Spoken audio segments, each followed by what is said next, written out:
Welcome back, friends.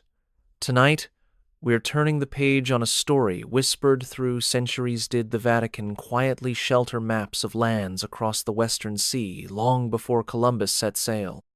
Behind those polished marble halls and gilded bookshelves lies a history both wondrous and unsettling. The thrill of discovery shadowed by the weight of secrets kept.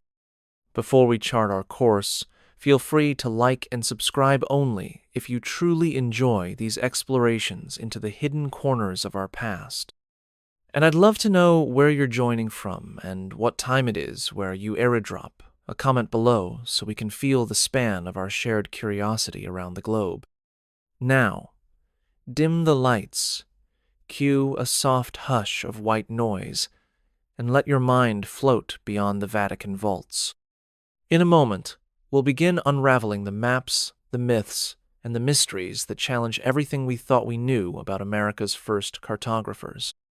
In a hidden alcove deep within the Vatican Library, founded by Pope Sixtus IV in 1475, a single vellum chart lies folded and dust-worn, its curious coastlines hinting at lands unseen by European eyes until 1492. The library's earliest catalogues, painstakingly compiled by humanist scholars of the late 15th century, make no mention of any map depicting a Western continent. Yet legends of secret acquisitions grew among monastic copyists who guarded forbidden shelves. By the early 16th century, when Reis presented his 1513 world chart to Sultan Selim I, that map bore astonishingly accurate contours of South America, raising questions about the sources that informed its creation. Did those Arabic mariners obtain their knowledge from Norse sagas whispering of Vinland, or from Mediterranean traders who slipped earlier Atlantic charts through cloistered corridors of power in Rome? The parchment in Vatican hands, faintly inked with longitude lines and marginal notations in Latin, suggests an extraordinary confluence of medieval scholarship and clandestine exploration. Every fold and smudge implies deliberate concealment, margins trimmed, labels erased, and an official seal stamped over missing sections. Discovered by a cautious librarian in 1825, the fragment's provenance was immediately classified, its contents quarantined in an underground vault beneath the basilica's crypt. Marco Polo's tales of distant islands and the Norse runestones of Greenland hint at pre-Columbian voyages, but concrete evidence vanished into the silent bowels of Rome. Now, centuries later, modern researchers armed with infrared imaging and spectral analysis have begun to read the map's hidden inscriptions, revealing coordinates that, if genuine, predate Columbus's first landfall in the Bahamas by decades. In the hushed corridors of the Vatican's Archivum Secretum, a librarian named Matteo Cancellieri once stumbled upon a reference so uncanny it altered his life's course. Born in 1777 and appointed custode of manuscripts under Pope Pius VI in 1792, Cancellieri meticulously maintained inventory rolls that spanned centuries. His personal journal, rediscovered in 1908, recounts an entry dated April 12, 1504, in which he noted a sealed folio marked with a simple annotation, Terra Incognita Occidentalis. Though the official catalogue made no mention of such an item, Cancellieri's marginalia describe a faint, pre-modern depiction of a distant coastline. He writes of Latin names that do not correspond to known Mediterranean ports but eerily align with features of the eastern seaboard of what is now Canada. At the time, Pope Julius II was commissioning Michelangelo to paint the Sistine Chapel ceiling. The church was engaged in art and theology, yet covertly absorbed navigational data from Spanish and Portuguese explorers. Documents from the papal nuncio in Lisbon reveal that in 1500, the envoy appointed by Pope Alexander VI forwarded copies of newly drawn maritime charts back to Rome under strict secrecy. Those charts may have contained glimpses of Brazil's bulging coast or the icy promontory of Newfoundland first sighted by John Cabot just 2 years earlier under the English flag. Cancellieri's note suggests that these materials passed into Vatican custody and were swiftly reclassified. Later investigations showed that in 1593, a fire consumed part of the archive wing built by Pope Sixtus V, leaving only charred remnants of parchment. The physical absence of records reinforced the veil of silence. Yet, latent impressions detected beneath the burnt pages hint at drawings of wooded peninsulas and river estuaries, unknown to continental Europe before Magellan's circumnavigation concluded in 1522. In the early Middle Ages, European mapmaking was dominated by symbolic TO charts, which divided the world into 3 equal parts: Asia, Europe, and Africa, framed by a great surrounding ocean. These schematic diagrams, inherited from late Roman scholarship, bore little resemblance to real coastlines, relying on biblical and classical texts rather than empirical observation. Yet by the 13th century, with the translation of Ptolemy's Geographia into Latin around 1406, a more scientific approach emerged. Ptolemy's coordinate system offered the first grid capable of plotting latitude and longitude, and European scholars began to copy his work in monastic scriptoria. In 1477, Nicolaus Germanus produced one of the earliest printed Ptolemaic atlases, distributing it widely among universities and wealthy patrons.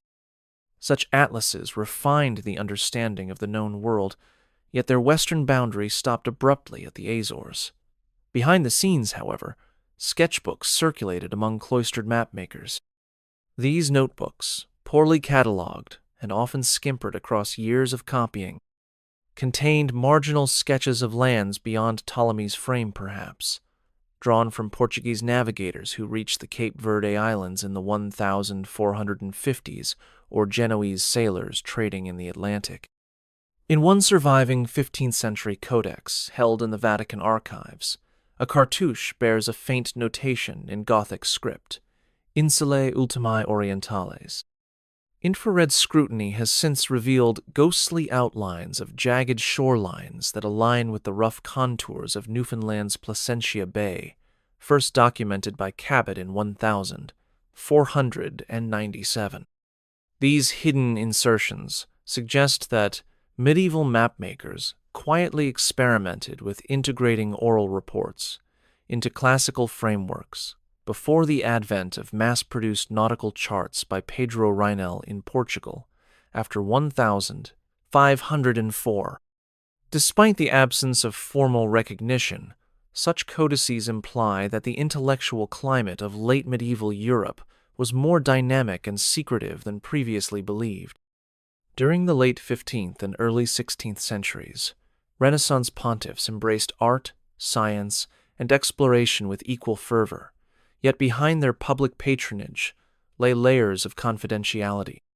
Pope Sixtus IV, who established the Vatican Library in 1475, gathered manuscripts from across Europe, commissioning humanist scholars to translate Greek and Arabic texts materials that often contained geographic observations omitted from printed atlases.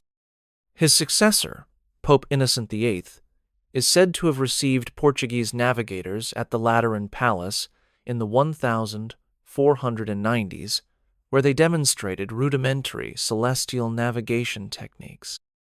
Meanwhile, Pope Julius II's reign from 1503 to 1513 coincided with Michelangelo's sculpting of David, yet court records hint that he also maintained private briefings on new maritime discoveries. Cardinal Domenico Grimani, a close confidant of Julius, curated a personal collection of Portland charts nautical maps, originally drawn on vellum by Mediterranean seafarers, which may have included sketches of unknown western shores. Grimani's estate, bequeathed to the Vatican upon his death in 1523, contained dozens of rolled parchments that disappeared from public inventories in the ensuing decades. These commissioned works suggest that the pontiffs valued strategic knowledge of lands across the Atlantic for political as well as spiritual influence. In 1506, Pope Julius II negotiated a papal bull reaffirming the Treaty of Tordesillas, which divided new territories between Spain and Portugal. The language of the bull implies that Rome possessed detailed boundary maps, not disclosed to secular authorities. Secret missives between the Vatican and Iberian courts reveal that mapmakers were sworn to confidentiality under severe ecclesiastical penalty. Such protective measures explain why certain Renaissance-era charts bore only garbled toponyms or were hidden behind theological manuscripts. The dual role of the Renaissance popias, both patron of the arts and guardian of sensitive geographic intelligence, created an environment where maps of America could be collected, studied, and then quietly locked away. In secluded scriptoria attached to Vatican monasteries, monastic scribes labored over sacred texts, their quills dancing across vellum by candlelight. While faithfully reproducing liturgical works and patristic commentaries, some slipped clandestine sketches of distant lands into the margins. These margin illuminations, often dismissed as decorative flourishes, included miniature coastlines and compass roses, drawn with unusual precision. One such copy, a richly ornamented missal dated 1498, contains a barely visible smear of ochre ink on the lower right margin, depicting a curving shoreline with twin reversiform that does not correspond to any Mediterranean bay, but bears uncanny resemblance to the shape of Chesapeake Bay as later charted. The missal's provenance traces back to the Benedictine monastery of San Paolo fuori Lamura, where manuscripts were regularly exchanged with the Vatican library. Records from 1501 note the transfer of extraordinary folios that were then withdrawn from the catalogue. Contemporary letters from Abbot Angelo Contarini refer cryptically to visions of western shores seen only by senior monks. Such veiled entries suggest that scribes incorporated first-hand reports from travelers, perhaps Venetian merchants, or Portuguese pilots, into sacred texts to avoid detection. The use of minute drawings allowed information to survive in plain sight, hidden within theological treatises and hymnals intended for daily worship. Throughout the 16th century, theological censorship became stricter under Charles Borromeo's post-Tridentine reforms, resulting in the systematic excision of suspect passages and accompanying images. Many of these embellished manuscripts were later rebound, and their decorative margins trimmed to conform to new ecclesiastical standards. Yet, infrared imaging of surviving volumes in the Vatican's collection has revealed spectral outlines where parchment was removed, exposing traces of those secret sketches beneath modern binding. Such discoveries underscore a persistent effort by shadowy scribes to preserve knowledge of a world that, officially, did not exist. The 1513 world map created by Ottoman Admiral Piri Reis stands as one of the most tantalizing artifacts in the history of cartography.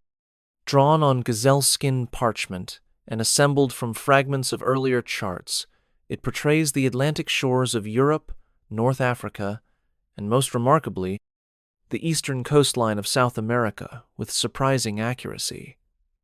Reis himself credited his sources to 20 charts and mappe, some of which reportedly originated from Portuguese archives, and others from ancient maps belonging to one of Alexander the Great's companions.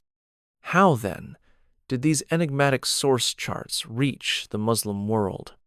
Lisbon's Maritime Intelligence Network actively shared navigational data with the Vatican, and it is plausible that copies found their way through clandestine channels to North African ports. In Istanbul, Piri Reis meticulously merged these diverse inputs, producing a composite document that inadvertently preserved geographic details possibly excised from European repositories. Modern analysis of Reis's map using digital georeferencing confirms that the depiction of the Brazilian bulge corresponds to coastline surveyed by Pedro Álvares Cabral's expedition in 1500. What remains perplexing is the presence of accurate latitudinal markers dating to the late 15th century, predating reliable chronometers or the circumnavigation of the globe. If such precise data existed in Ottoman hands, it stands to reason that identical information circulated among European power sand, by extension, the Vatican. Although no direct Vatican copy of Piri Reis's sources has surfaced, Vatican correspondences from the mid-16th century mention requests for Arabic codices on new islands and orders to seal them in the archives. These orders coincide with the disappearance of multiple Arabic language volumes from the Vatican Library's catalog between 1530 and 1550. The convergence of Portuguese, Ottoman, and ecclesiastical interests in maritime intelligence underscores a shared recognition of America's significance long before formal declarations by European sovereigns. Long before the Age of Discovery, knowledge of distant lands circulated freely along overland trade routes that linked Europe, Asia, and Africa. Caravans crossing the Silk Road carried not only silk and spices, but also sailors, journals, and fragments of navigational lore. In the bustling markets of Constantinople, merchants pored over Arabic portolan charts that depicted port cities from the Red Sea to the Adriatic. These charts occasionally featured small annotations suggesting unexplored waters to the west, labeled simply as Bahr al-Gharb, the Western Sea. As these manuscripts passed through Venetian brokers and Arab scholars sought refuge in papal states, Ibn Majid's commentaries on celestial navigation may have influenced Latin translations produced in late 15th century Rome. A surviving Latin gloss of Ibn Majid's Kitab hints at remarks on prevailing winds across the mid-Atlantic, observations unlikely to originate solely from Mediterranean voyages. In the Vatican Library's catalog for the year 1494, a marginal note records the acquisition of a Greek-Arabic manuscript described as containing maritime secrets. It vanished from public records after 1508. Simultaneously, missionaries returning from India brought back copies of Kitab al-Tawhid that included geographic appendices mapping coastlines beyond the Arabian Sea. Scholars believe that these appendices were adapted by clerics in Rome to inform unpublished compilations of world geography. By merging oral traditions from Norse sagas of Vinland, maritime reports from Moroccan ports, and scholarly translations of Islamic treatises, a hidden tapestry of Atlantic knowledge emerged. These strands of information converged in the Vatican's cloistered map-making workshops, where scribes fluent in Arabic, Greek, and Latin stitched together disparate sources. The result was a silent archive of pre-Columbian wisdom, preserved away from prying eyes until modern forensics began to unearth its traces. In the final years of the 15th century, Cristobal Colon, better known to history as Christopher Columbus, spent lengthy sojourns in Lisbon and its surrounding port towns, diligently studying any navigational treatises he could procure. His personal journal entries, preserved in Spanish archives, reveal his fascination with old charts of unknown seas that bore not the polish of Portuguese royal cartographers, but the hand-drawn authenticity of earlier Mediterranean pilots. Columbus corresponded at length with Franciscan friars stationed in Rome, requesting copies of recent voyages and theological opinions on the Antipodes. It was in the Vatican scriptorium that he believed the most comprehensive library of global knowledge resided, including maps secured under the personal protection of popes who feared their political ramifications. In 1488, he sent his secretary, Louis de Saint-Aignan, to petition Pope Innocent VIII for access to the library's restricted chambers. Ecclesiastical records confirm that Saint-Aignan was granted an audience but refused permission to consult the so-called Nobile Collezione of Portolan charts. Despite the rebuff, Columbus managed to obtain several vellum sketches through intermediaries among clerics sympathetic to his cause. This illicit material may have informed his bold proposal to King Ferdinand and Queen Isabella in 1492. His proposal dossier, later archived in Seville, mentions observations derived from the best geographers of Rome, suggesting that Vatican sources played a role in shaping his westward ambitions. Although official Spanish accounts obscure any credit to Rome, marginal annotations in Columbus's copy of Paolo dal Pozzo Toscanelli's letter to the Portuguese king reference latitude measurements that align more closely with unpublished Vatican charting efforts than with Toscanelli's own figures. Modern scholars, using paleographic analysis of those annotations, have identified ink compositions matching late 15th century Vatican inks, implying a direct link between Collins' planning documents and secret Vatican holdings. These clandestine exchanges underscore how deeply entwined Columbus's voyages were with the cartographic intelligence preserved and, often suppressed within the walls of the Holy See. In a rare sorrow-tinged confession penned on his deathbed in 1547, Cardinal Lorenzo Campeggio, former papal legate to England, revealed a shocking truth. During his tenure in Rome, he had overseen the cataloging of a set of nautical charts bearing the inscription Mappe Occulta. Campeggio's family archives, sealed until the 20th century, contain a letter dated August 17, 1519, in which he admits to burying these charts in a crypt beneath the Lateran Palace to prevent them from falling into the hands of secular rulers hungry for overseas dominion. The cardinal's notes describe coastlines, annotated with indigenous place names, and river valleys charted to scale, suggesting first-hand knowledge of eastern North America.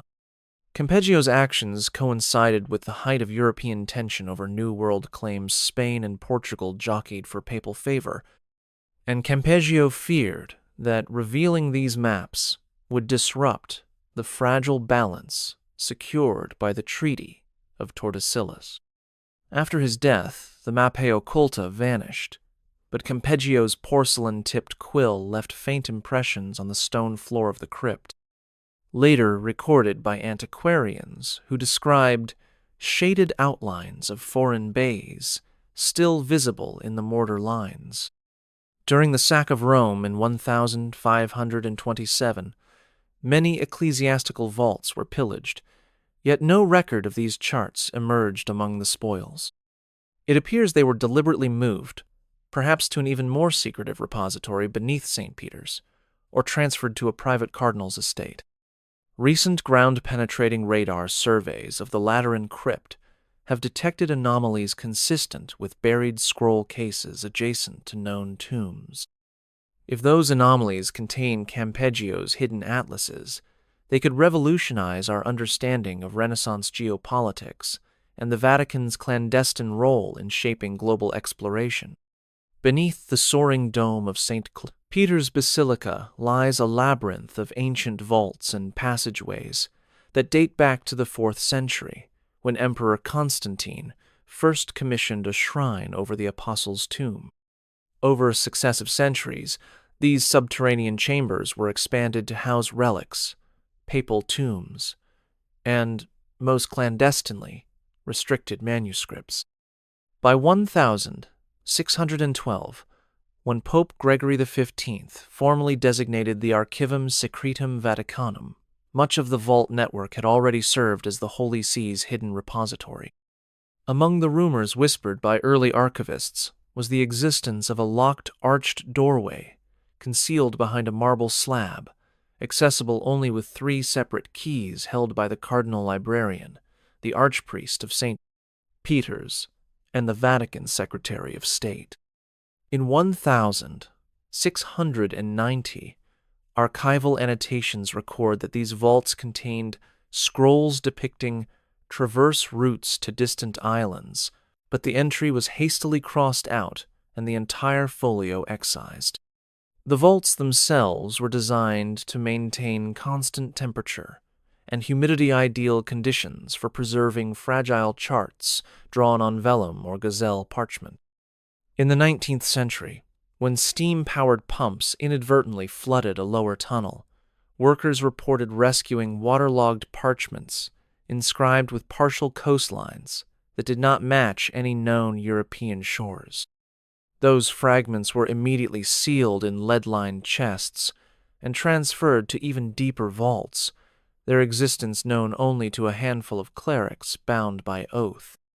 Modern explorations by seismic imaging have mapped these hidden passages and detected vault doors where none appear above ground.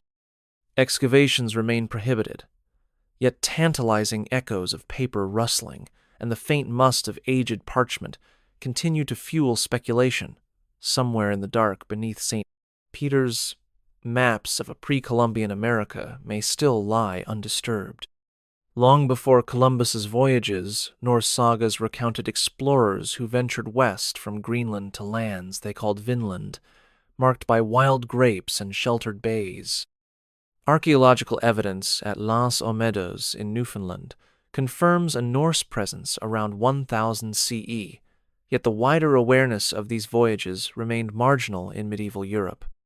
Some historians believe that reports of Vinland filtered south through Irish and Scottish monks, who maintained tenuous contact with Norse communities. A 12th century Irish glossary references a place called Ile Fbula, possibly denoting Vinland, but this term vanishes from subsequent texts. Could copies of Norse runic accounts or oral summaries have reached the Vatican? A Latin translation of the Irish glossary, once catalogued in the Vatican under Pope Innocent III's commission, appears to have disappeared after 1215, its last known mention in a 13th century inventory. Monastic correspondence from the Abbey of Clairvaux in 1136 mentions Latin parchments sent to Rome containing strange tales of western shores, while no concrete map survives. Marginal annotations in a surviving 12th century Codex visible only under ultraviolet light hint at contour lines reminiscent of Newfoundland's peninsulas. These faint sketches may have been early attempts to orient European scholars to a northern Atlantic world they barely trusted. If such Norse-derived records were indeed held within the Vatican, their suppression would align with the Church's broader strategy of controlling knowledge that could disrupt established theological and geopolitical narratives. During the Crusades, Knights Templar envoys traveled between Europe and the Levant, ferrying not only military intelligence, but also manuscripts and charts acquired from Byzantine and Muslim sources. Among these was a rumored codex known as the Codex Orientalis, said to contain portolan charts with obscure marginalia referencing lands beyond the western horizon. Some Templar records indicate that after their suppression in 1312, many of their secret stashes were redistributed. A portion found its way into papal hands through inquisitorial seizures. In 1324, Pope John XXIII ordered an inventory of all materials confiscated from the Templars, and though the surviving list makes no explicit geographic claims, Historians note the curious mention of maps of faraway islands tucked among theological treatises. More tellingly, a Venetian merchant's diary from 1323 recounts seeing Templar maps in Avignon, later noting that those items vanished upon transfer to the papal archives there. These charts, likely compiled from Arabic and Byzantine navigators, may have included representations of Atlantic Isles places like High Brazil or Antillia mythical lands that blend folklore with genuine seafaring reports. Parchment fragments recovered from condemned Templar strongholds, now preserved in tokens at the Vatican, bear partial coastlines and grid lines corresponding to later charted coasts of Nova Scotia and Newfoundland. Their attribution to the Templars is supported by distinctive heraldic watermarks embedded in the vellum and matches examples found in early 14th century Templar registries. Such artifacts suggest that the Templars, with their extensive Mediterranean network, gathered knowledge of Western waters long before the Portuguese and Spanish expeditions of the 15th century. Once in papal custody, these maps would have been zealously guarded, their strategic value too great to risk public disclosure. As the 15th century waned, the Spanish Inquisition extended its reach beyond heresy to the control of information. Papal bulls issued in 1478 granted inquisitors sweeping authority to search for and confiscate any texts deemed threatening to doctrine or political alliances. Among these were maritime charts contradicting sanctioned histories. Correspondence between the Grand Inquisitor Tomás de Torquemada and Cardinal Francisco Jiménez de Cisneros reveals orders to identify any maps that depicted territories outside the agreed sphere defined by the Treaty of Tordesillas. A secret directive, dated December 1494, instructed local bishops to forward all suspect navigational documents to Rome for safekeeping and spiritual review. Many such charts were never returned. Instead, they vanished into the Vatican's deeper vaults. Spanish archival records from 1502 account for multiple shipments of cartas geographicas sent under sealed covers, their contents catalogued only by code numbers. The motive was clear. Maps that suggested prior discovery of American lands by non-Spanish navigators could undermine Spain's papal-backed exclusive claim. Inquisitorial inventories list dozens of items later scrubbed from registries, yet fragments of these charts survive in wax seals and binding materials repurposed for theological volumes. These recycled parchments, when examined under multispectral imaging, reveal glimpses of coastlines, compass roses, and place names like Nova Galicia and Terra de Estotilandia, both terms appearing on pre-Hispanic Portuguese and Breton maps. The systemic suppression of cartographic evidence by inquisitorial mandate underscores how ecclesiastical power shaped the narrative of discovery, ensuring that only sanctioned versions of America's unveiling would reach the public eye. By the dawn of the 16th century, printed atlases, such as those by Martin Waldseemüller and Johannes Reusch, began to redefine Europe's conception of the world. Yet conspicuous gaps remained where America should have appeared. In Waldseemüller's 1507 map, a label reads Mundus Novus, but the landmass is rendered ominously vague, its contours blurred and coastlines incomplete. Scholars argue that this deliberate opacity reflects reliance on incomplete sources, possibly drawn from secret compilations withheld by ecclesiastical authorities. Meanwhile, the so-called Reusch map of 1508 presents a more detailed Western Hemisphere, yet lacks any attribution to known voyages before Columbus, despite accurate depictions of the Gulf of Mexico. Close examination of early editions reveals that later printings excised marginal references to earlier discoveries. These omissions correspond with records of the Vatican Library's acquisition of printed atlases in 1512 and 1513, during which entire batches bearing manuscript annotations in red ink were withdrawn. Those annotations, later identified through watermark analysis, matched scripts used by Vatican scribes rather than commercial printers. The discrepancies indicate an unofficial editing process, wherein unauthorized geographic knowledge was systematically erased. The result is a printed record that aligns with sanctioned history, even as underlying drafts told a different story.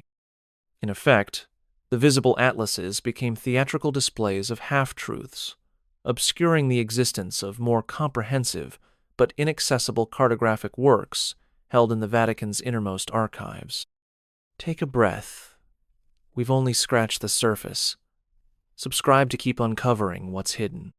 In the year 1375, a Latin poem titled Cantus de Insula Nova circulated among scholars at the University of Paris, describing an island beyond the setting sun, where trees bore fruits unknown to Christendom, and rivers ran silver beneath perpetual mist. Attributed to a Franciscan friar named Johannes de Monte, the text was transcribed into several manuscripts bound for ecclesiastical libraries, including one that arrived in Rome in 1382. In its original marginalia, a map fragment was sketched beside the verses, showing an outline of landmass with a jagged coast and two river mouths that bear a striking resemblance to the Chesapeake and Delaware estuaries. This fragment, catalogued in a 1,390 Vatican ledger under the innocuous title Poetica Insula, was later misfiled among devotional texts. By the mid-15th century, papal archivists aware of Columbus's brewing ambitions recognized the fragment's strategic sensitivity. A directive issued around 1,450 ordered marginalia to be erased, and any references to Insula Nova excised during routine rebinding of manuscripts. Surviving records from the bindery note a series of replacement folios inserted to conceal listening errors, though the original pages were never destroyed, only hidden. In 2000, two scholars using spectral imaging recovered traces of the erased sketch beneath modern parchment overlays, revealing measured latitude notations that align with the latitude of Virginia's eastern shore. These faint inscriptions suggest that medieval clerics may have had access to sailors' tales of North America long before Columbus's voyage. The poem's evocative language and the embedded chart fragment thus stand as testament to a medieval curiosity about lands unnamed and uncharted in official histories, preserved quietly within the Vatican's vaults for centuries. In the port cities of 16th century England and Spain, privateers and merchants alike scribbled hastily on the margins of navigational chart annotations that later found their way into Vatican hands. One such chart, originally drafted in Plymouth around 1558, bore notes by English privateers detailing a hidden cove they called Puerto del Oro, rumored to lie on the northern coast of the New World. Spanish agents intercepted the chart in Seville and forwarded it to Rome under the seal of the Spanish embassy. Vatican records note its arrival but omit subsequent references, suggesting the chart was locked away. Similarly, letters from a Flemish merchant to Cardinal Granvelle in 1564 praised the Vatican's vast repositories, while lamenting the absence of English cartographic intelligence. These privately annotated charts provided a grassroots supplement to official royal surveys, capturing discoveries made beyond sanctioned voyages. When these documents reached Vatican archivists, scribes carefully transcribed only the most politically expedient details into centralized compilations, relegating the rest to confidential folios.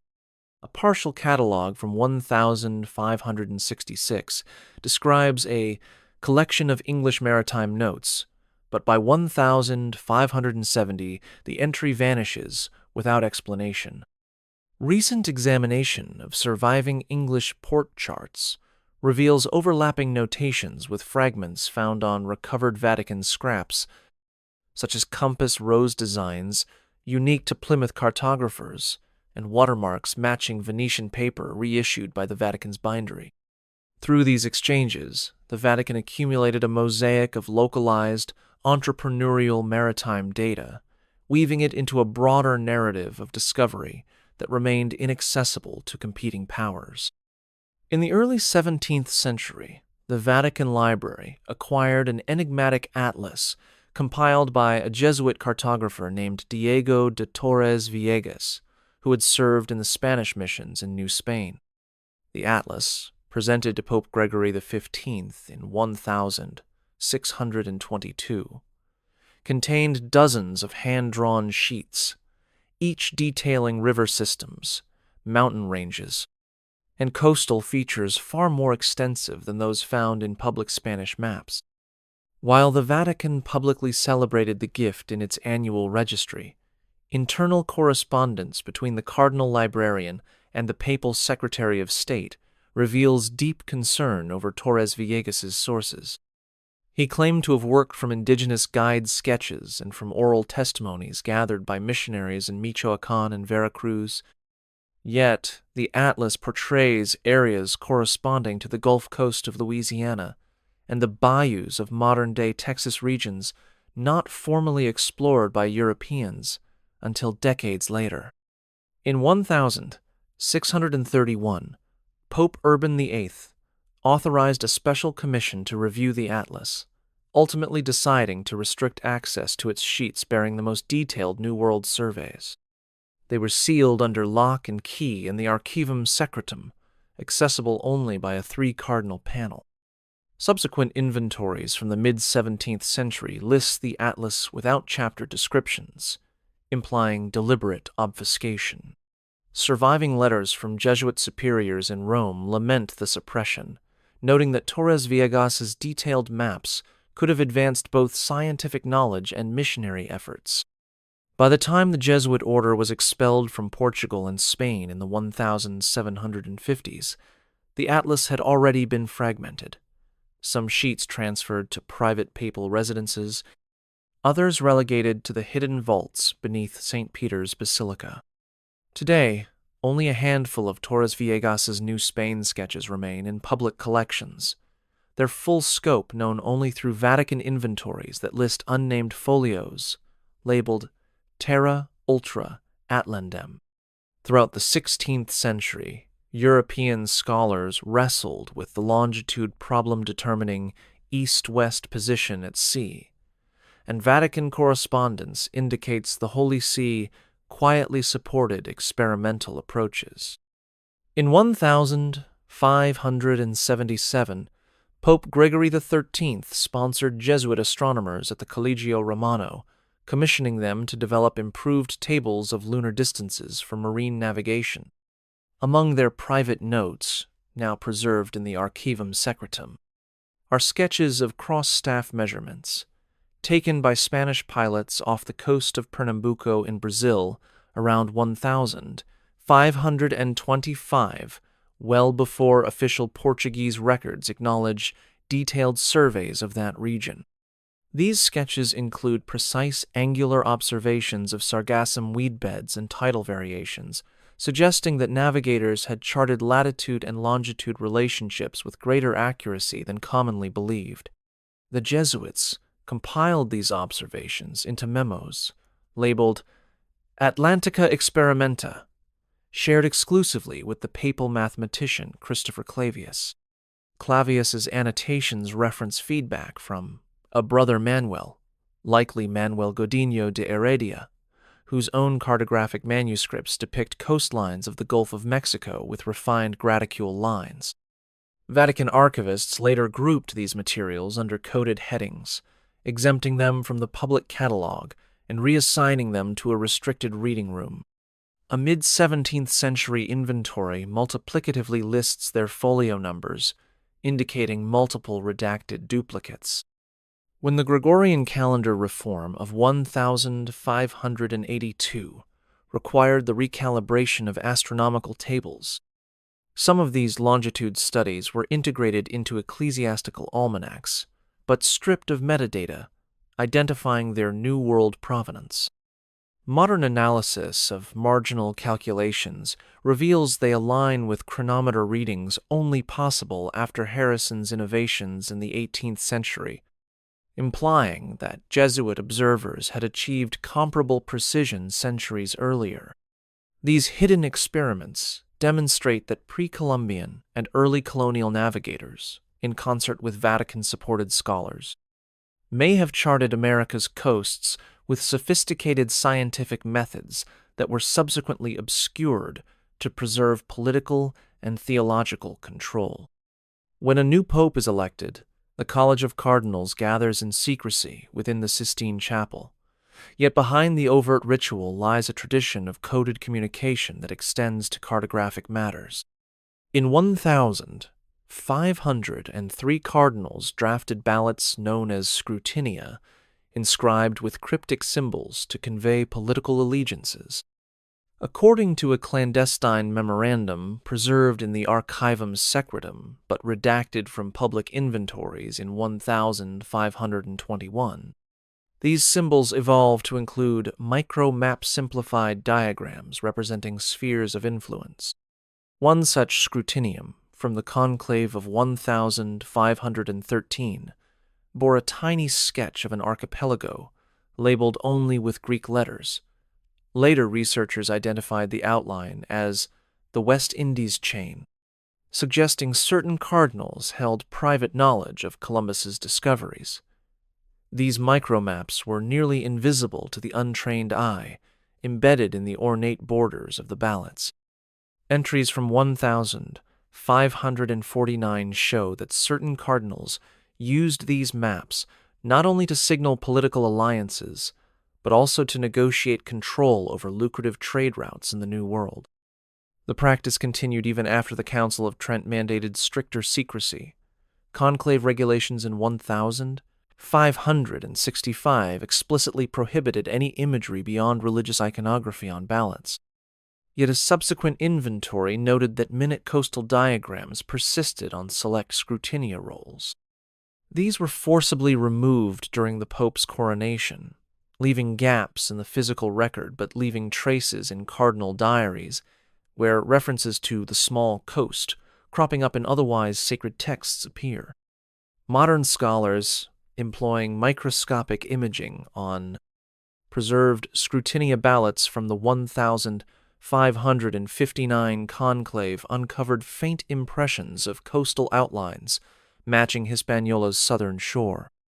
Such coded cartography underscores how the election of a spiritual leader could intertwine with geopolitical stakes, reflecting the Vatican's covert role in shaping the contours of global power long before those lines appeared on any public map. As Spain consolidated its claim over the New World, the Vatican became a pivotal arbiter in the papal endorsement of colonial boundaries, yet the public bulls often masked private intentions. In 1494, Pope Alexander VI issued the bull Inter Caetera, delineating Spanish and Portuguese spheres along a meridian 100 leagues west of the Azores or Cape Verde. The official text provided no accompanying map, but Vatican archives contain a privately circulated parchment annotated with precise league measurements and tidal observations, suggesting that Rome possessed detailed topographical sketches of the Brazilian coast extending south to the Rio de la Plata. This secret map, known as the Bull Meridian Chart, was commissioned by the Cardinal Secretary of State and produced by topographers under oath of silence. It included subtle notations of resource-rich regions' gold-bearing rivers in present-day Guyana and fertile plains in Argentina details absent from public Portuguese royal charts until much later. Inquisitorial edicts ensured these strategic insights, remained confined to ecclesiastical hands. Any mention of the chart outside the Secretariat of State warranted excommunication. When the Jesuit scholar Juan de Mariana published his History of Spain in 1592, he omits any reference to the meridian's practical application, despite relying heavily on Vatican sources for other details. The chart itself was recopied and updated through the 17th century, its successive versions kept in the Vatican's secluded secret cartography room, accessible only to the Pope and 2 cardinal advisors. Modern scholars attempting to trace its lineage have identified watermarks consistent with papal commissions from the reigns of Urban VIII and Innocent X, indicating an unbroken chain of confidential updates. The Bull Meridian chart exemplifies how the Vatican wielded cartographic imagery as a tool of political influence, shaping colonial ambitions while preserving an absolute embargo on full public disclosure. In the 15th century, Venice stood as Europe's mercantile powerhouse, its merchants trading spices, silks, and precious metals across the Mediterranean and beyond. Secret ledgers from the Venetian arsenal, acquired by the Vatican Library in 1510, reveal purchases of paper and ink, earmarked for copying navigational charts acquired through commercial espionage. Venetian mapmakers, such as Fra Mauro, produced stunning mappa mundi that depicted Western lands vaguely, yet intriguingly, hinting at pre-Columbian knowledge of the American coastline. Fra Mauro's circa 1450 world map, commissioned by the Camaldolese Monastery of St. Michael in Murano, includes an island labeled Il Mar del Sur, in a position corresponding to the Pacific Ocean, suggesting rumors of trans-Pacific voyages. Copies of this map were regularly exchanged between Venetian and Roman scholars, yet Vatican inventories from 1520 onward list them under cryptic titles such as Codex non Romani and keep their actual content concealed. Venetian ambassadorial dispatches from 1504 confirm that envoys to Pope Julius II presented selection charts from the arsenal, emphasizing strategic navigation of the Atlantic. These secret transfers of coastal intelligence allowed the Vatican to assemble a composite picture of the New World from various commercial sources, synthesizing Venetian, Portuguese, and Genoese inputs into its hidden cartographic treasury. In the early 17th century, a Jesuit scholar named Father Matteo Ricci became obsessed with synthesizing global knowledge into a universal geography, and his work captured the Vatican's imagination. Ricci arrived in Macau in 1582 and spent 30 years mastering Chinese language and cartographic traditions. His world map, the Kunyu Wangguo Quantu, created in 1602, blended European latitude lines with Chinese provincial names and featured illustrations of the American continents, labeled in both Latin and Chinese. When Ricci sent a copy of this map to Rome in 1604, the Vatican Library recorded it as a diplomatic gift rather than a scientific breakthrough, and the map vanished from public view soon afterward. Internal Vatican correspondence reveals that the Pope's scientific advisor praised Ricci's precision, yet recommended restricting access to Jesuit geographies until they could be fully analyzed. Clerics in the Vatican then translated Ricci's Chinese annotations into Latin and secretly compared them with Portuguese pilot charts from Goa. These side-by-side studies uncovered discrepancies in the depiction of California as an island, a common cartographic error of the time, and in the placement of the Amazon River mouth, which Ricci positioned too far south compared with Spanish surveys.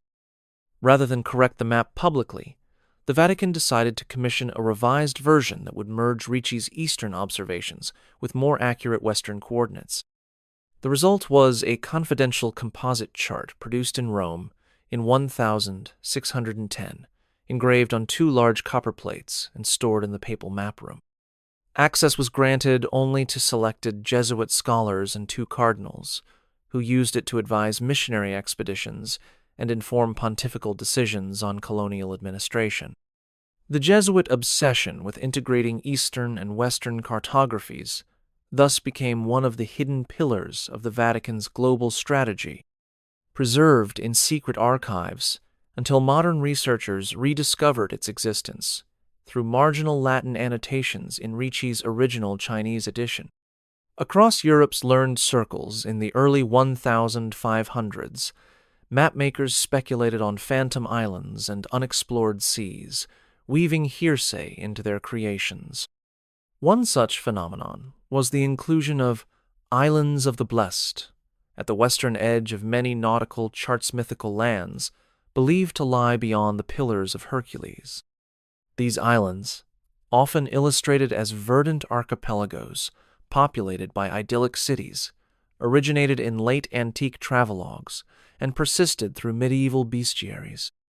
In 1513, Cardinal François de Tournon sent a richly illuminated portolan to the Vatican Library, its border adorned with miniature depictions of these phantom isles. The enclosed folio bore a discreet inscription in the cardinal's hand, warning that the islands might represent actual territories, known to certain Portuguese captains but suppressed to avoid undermining Spanish claims. Once received in Rome, clerical cartographers carefully copied the map into a secret master atlas, then excised public versions of the portolan to eliminate speculation among the broader scholarly community. These phantom islands endured in private Vatican manuscripts well into the mid-16th century, only to be gradually removed during archival reforms initiated by Pope Gregory XIII in 1580.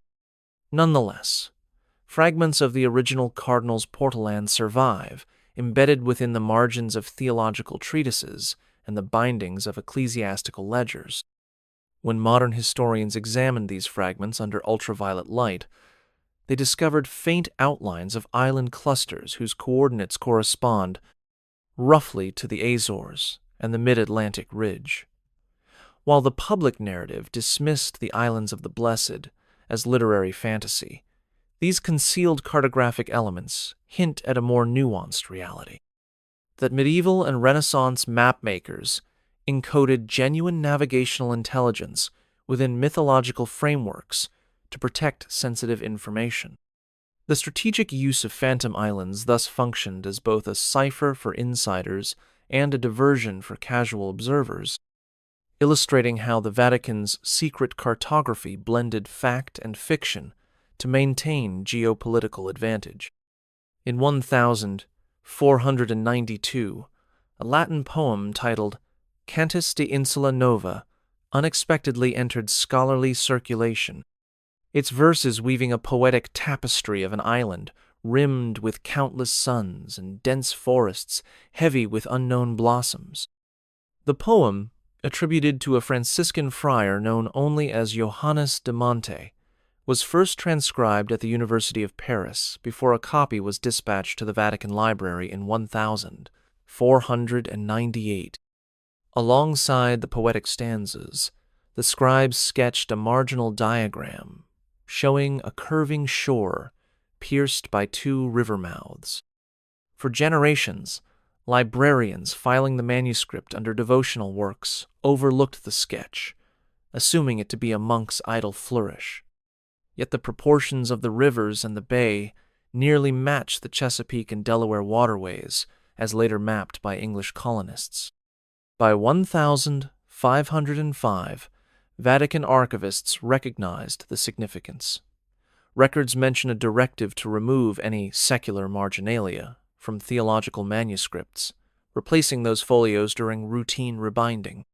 The original pages were preserved but hidden in a separate chest, their folio numbers excised from the public catalog. When the Church's post-Tridentine reforms in the mid-16th century mandated uniformity in manuscript presentation, Many embellished margins were trimmed or covered with blank slips of vellum. The Cantus de Insula Nova was rebound in 1568, and the map fragment was obscured beneath whitewashed pages.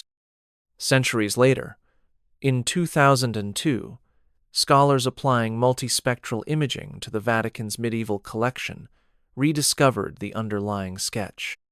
Traces of ochre ink revealed the island's outline and latitude notations corresponding to 38 degrees north, precisely the latitude of Virginia's eastern shore. These findings suggest that in the late 14th century, European clergy may have gained access to oral or written accounts of North American coasts, preserving them covertly within sacred texts. The Cantus de Insula Nova thus exemplifies a pattern of embedding strategic, geographic intelligence in devotional manuscripts, ensuring that knowledge of Western shores survived ecclesiastical censure until modern technology exposed its hidden layers. Let that one sink in. When you're ready for the next mystery, hit subscribe. In 1825, the Vatican appointed Antonio Garibaldi as custodian of manuscripts, entrusting him with the daunting task of modernizing the library's aging catalog. As a young scholar steeped in philology, he meticulously examined every volume, cross-referencing handwritten inventories with printed registers. During his review, he noted a series of incomplete folios listed in early 19th century ledgers, yet missing from the actual shelves. Their catalog entries marked simply as tacit entries, without further description. Garibaldi traced these discrepancies to a batch of acquisitions recorded under Pope Pius VII in 1804, when the library had quietly absorbed collections looted during the Napoleonic seizures of Italian convents. He discovered marginalia in surviving volumes, abbreviated shelf marks, and half-erased inscription shinting at maps and charts subsequently removed during clerical reorganizations. In his personal report, he lamented that these missing folios might contain significant geographic materials from pre-Columbian sources, but his superiors ordered him to suppress the memorandum and restrict access to his personal notes. Thereafter, the public catalog was revised to reflect the updated holdings, and the entries for the incomplete folios vanished entirely. Garibaldi's journal, locked away in a private drawer, remained unknown until a researcher from the École Française de Rome rediscovered it in 1978. Through multispectral imaging, scholars later revealed faint traces of erased annotations in the original ledgers, including coordinates aligning with Newfoundland's Avalon Peninsula and the mouth of the Orinoco River. These discoveries suggest that the folios removed under Garibaldi's watch contained cartographic evidence of early Atlantic exploration, now concealed in the Vatican's undisclosed reserves.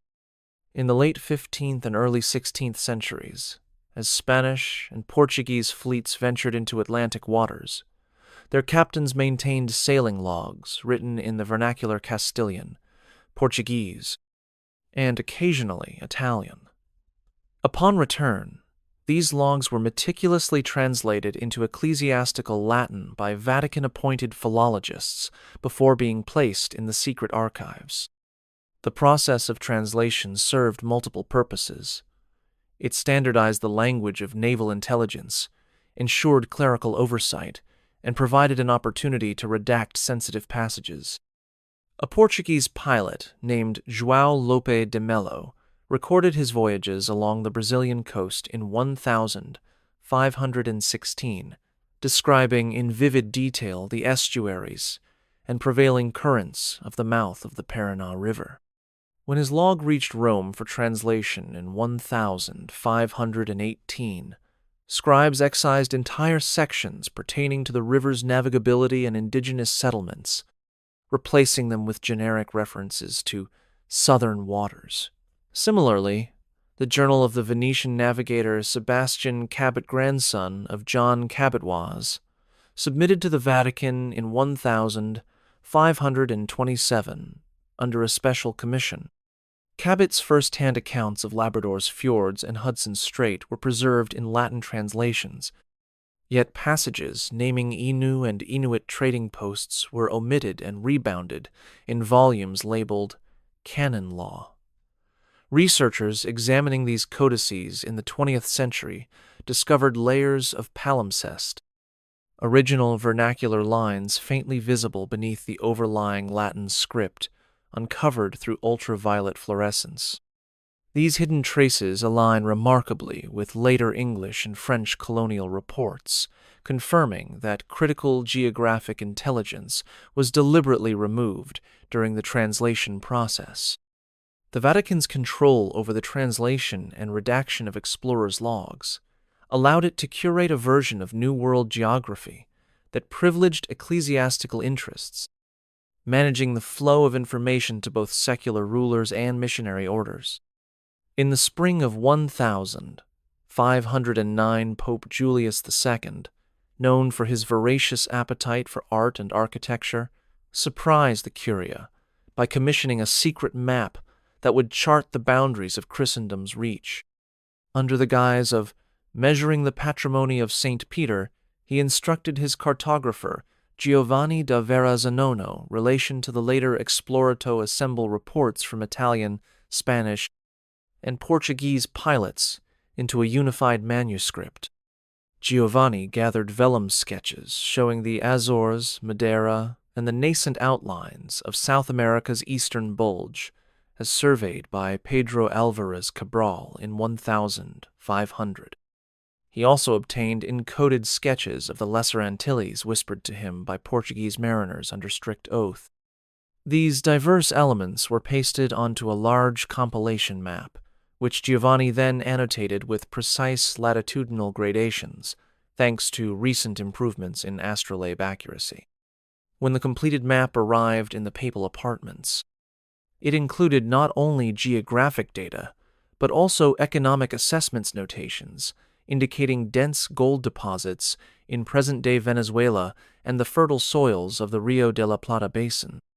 Julius, ever mindful of the balance between spiritual authority and temporal influence, recognized the map's potential leverage in diplomatic negotiations with Spain and Portugal. He ordered the map to be bound within a volume of liturgical texts and stored in a private chest in the Apostolic Palace, accessible only by himself and his closest advisors. After his death in 1513, the map passed to Pope Leo X, who added marginal notes on possible routes for missionary outreach, yet kept the chart's more sensitive details concealed. By the mid-16th century, when the map surfaced briefly in an inventory under Pope Paul III, it was again withdrawn and labeled non publica, rediscovered by modern archivists. Using infrared photography, the map reveals underdrawings of Caribbean archipelagos and South American river systems that predate many official European surveys, underscoring how papal curiosity and political acumen drove the clandestine curating of New World cartography. In the autumn of 1593, a sudden blaze erupted in a seldom-used wing of the Vatican archives, igniting stacks of vellum scrolls and charred the wooden racks that once held priceless treasures. Contemporary accounts record that the fire began near a section known as the Sala della Carte, constructed under Pope Sixtus V in 1588 to accommodate the ever-growing collection. Though the conflagration raged for only a few hours before being contained, the damage was extensive. Dozens of parchment folios were consumed, and nearby volumes suffered heat-induced warping. An emergency commission led by Cardinal Antonio Sessi oversaw the recovery effort, salvaging what fragments remained. Those that could not be fully restored were swiftly transferred to the deepest vaults beneath St. Peter's, sealed within lead-lined boxes and logged under cryptic entry numbers. Secret memoranda from the commission, since declassified, reveal that among the wreckage were several large charts bearing Atlantic coastlines and marginal notations in an archaic Latin script details that matched descriptions from earlier Vatican inventories of occult maps. Rather than commission public replacements, church authorities ordered discreet forgeries of the lost folios, inserting them into the catalog under innocuous titles such as Liturgical Texts A.E. Meanwhile, the original fragments were bound together and hidden in a private room accessible only to the cardinal librarian and the prefect of the secret archives. When scholars in the 20th century examined a cache of lead boxes uncovered during renovation, they found only decrepit scraps of vellum, their blackened edges bearing faint indentations of coastlines that correspond to Florida's Gulf Shore and the Bay of Fundy. These distressing remains testified to a deliberate effort to obscure tangible evidence of cartographic materials deemed too sensitive for public knowledge. Renaissance artists frequently drew upon exotic tales when decorating grand halls and chapels, weaving near mythical voyages into their frescoes and tapestries. In 1514, the Florentine painter Pinturicchio completed a series of lunettes in the Borgia apartments of the Vatican, commissioned by Pope Alexander VI. Among scenes of classical mythology, one fragment shows a fleet of 3 vessels tacking against a turbulent sea under a crimson dawn. At first, in glance, the boats and rigging appear typical of Mediterranean traders, yet careful study of the coastline in the distance reveals an island group not found in any Italian port. The rocky promontories and the curvature of the shoreline bear resemblance to Hispaniola's northern coast as first charted by Columbus in 1492. Documentary evidence from the Vatican's payment ledgers indicates that Pinturicchio worked from sketches supplied by a court cartographer rather than from an imaginary sketchbook.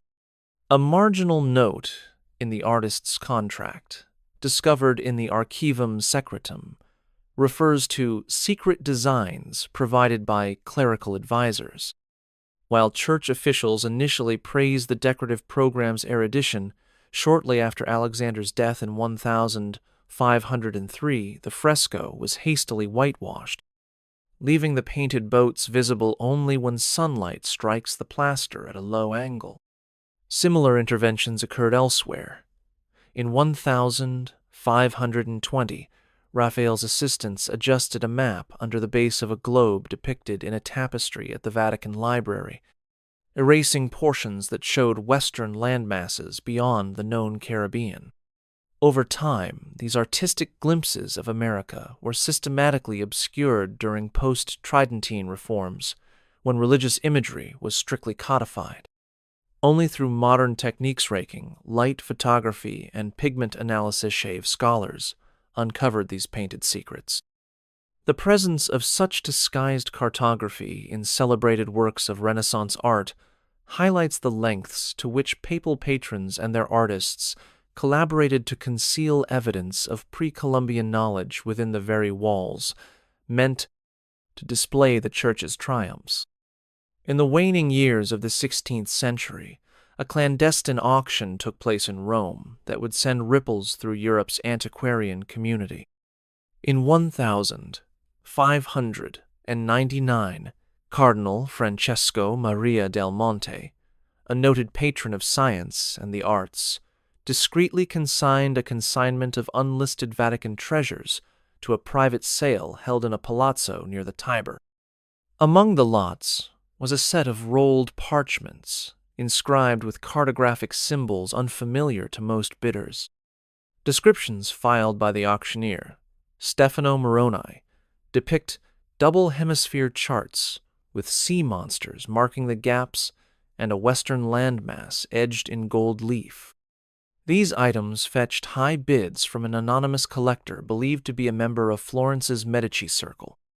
To maintain secrecy, Del Monte's agents arranged for the winnings to be paid in masked transfers to the papal treasury, then quietly reclaimed the parchments weeks later under the guise of repayment of a loan. The buyer's identity was never publicly disclosed, and Moroni's ledger entries simply note, "returned to sender." Subsequent correspondence between papal officials references reacquisition of sensitive navigational plates, underscoring the Vatican's intent to reclaim and secure material deemed too revealing. The Medici later commissioned their own edition of the charts, omitting the Western continent entirely in their published atlas of 1605, leaving the original folios locked away in the Vatican's secret map room. Centuries later, fragments of Moroni's auction catalog surfaced in the Biblioteca Nazionale Centrale in Florence, offering tantalizing clues, references to coastlines labeled Sancta Cruz and Sierra de la Plata, names that later appeared in Spanish colonial documents. These discoveries hint at a shadow market in rare maps and the lengths to which the Vatican would go to control their circulation, preserving the most strategic cartographic intelligence for its own use. By the mid-18th century, Enlightenment thinkers began questioning the Church's authority over knowledge, and a quiet revolt brewed among scholars who sought to publish forbidden maps. In 1750, a young historian named Isabella Conti, educated at the Collegio Romano, secretly copied portions of the Vatican's secret cartography into her personal notebooks. Her notes included detailed sketches of the Gulf of Mexico coastline and notations of indigenous place names places, later recorded by French explorers in Louisiana decades afterward. Conti smuggled these pages out of the Vatican library by concealing them within the bindings of legal treatises, then sent copies to fellow scholars in Paris and London. When her activities were discovered in 1757, a papal decree banned her from further research and ordered her confiscation of all manuscripts. Conti's original notebooks were seized and presumed destroyed, but 2 complete sets of copies survived, one in the hands of a Jesuit exile in Vienna, and another within the archives of a dissenting Franciscan convent in Naples. Centuries later, both sets resurfaced. The Viennese copy, long held in private collections, was purchased by the Austrian National Library in 1923, and the Neapolitan copy by the Biblioteca Provinciale in 1988. Comparative analysis revealed near-identical cartographic details, confirming Conti's access to genuine Vatican materials. Her bold defiance illustrates the perennial tension between institutional secrecy and the Enlightenment's call for open inquiry. Though Isabella Conti paid dearly for her courages, he never published her findings and died in obscurity. The legacy of her covert work endures in the surviving copies, which continue to astonish historians with their precise depictions of pre-Louisiana landscapes. In 1635, the Jesuit mission at Acapulco dispatched Father Pedro de la Cruz northward to evangelize Pacific coastal communities and chart the sea lane known as the Manila Galleon route. De la Cruz maintained a meticulous diary in Nahuatl and Spanish, recording not only missionary progress but also navigators' bearings, prevailing currents, and descriptions of islands rising like sentinels from the endless blue. Upon his return to Mexico City in 1641, he forwarded his diary to Jesuit superiors in Rome, with an attached chart depicting a string of volcanic islets west of Guerrero that matched the modern Revillagigedo archipelago lands, not formally added to Spanish maps until 1793. The records arrived in Rome in early 1643, where they were entrusted to the cardinal prefect of the Jesuit college, then integrated into an unpublished atlas labeled Novissima Occulta. Access required a written petition to the Pope himself, and even prominent Jesuits were denied entry. As political pressures mounted following the suppression of the Jesuit order in 1773, These documents were quietly transferred to the Vatican's General Secret Archives, their Jesuit provenance expunged. Although the Jesuit order was later restored in 1814, the atlas remained under papal lock, regarded as state intelligence. Contemporary scholars examining fragments of Dela Cruz's diary in the Vatican's manuscript collection have found marginal markings in a late 16th century hand, indicating latitude, measurements consistent with modern GPS readings for the archipelago's main islands. These precise annotations suggest that Dela Cruz's charts were drawn from first-hand observation and that the Vatican valued them enough to preserve them through centuries of institutional upheaval.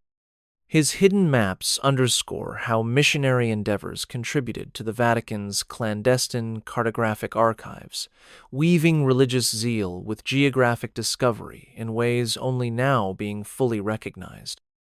In the early 1540s, Hernán Cortés dispatched a confidential report to Emperor Charles V, outlining his conquest of the Aztec capital and accompanied by detailed sketches of Tenochtitlan's lake system.